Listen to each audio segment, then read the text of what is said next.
জাকারিয়া আলাইহিসসালামের সন্তান লাভ।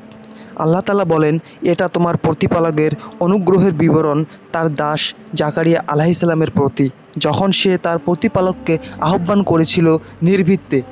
সে বলেছিল, হে আমার প্রতিপালক, আমার অস্থি দুর্বল হয়েছে, বার্ধক্যে আমার মস্তক সুপ্রজ্জ্বল হয়েছে। হে আমার প্রতিপালক, আপনাকে আহ্বান করে আমি কখনো ব্যর্থকাম হই নাই।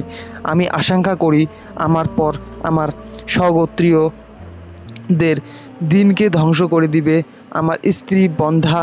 সুতরাং আপনি আমার নিকট হতে আমাকে দান করুন উত্তরাধিকারী, যে আমার উত্তরাধিকারিত্ব করবে এবং উত্তরাধিকারিত্ব পাবে ইয়াকুবের আলাইহিসসালামের বংশের।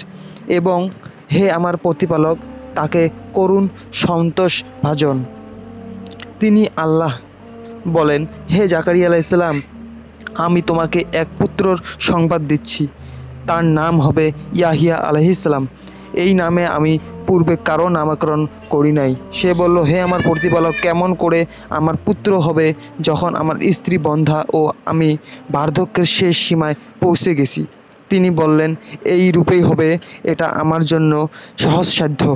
আমি তো পূর্বে তোমাকে সৃষ্টি করেছি যখন তুমি কিছুই ছিলে না।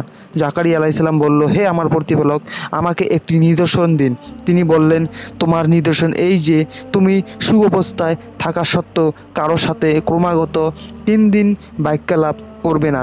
অতঃপর সে কক্ষ হতে বের হয়ে তার সম্প্রদায়ের নিকট আসলো ও ইঙ্গিতে তাদেরকে সকাল সন্ধ্যায় আল্লাহর পবিত্রতা ও মহিমা ঘোষণা করতে বলল।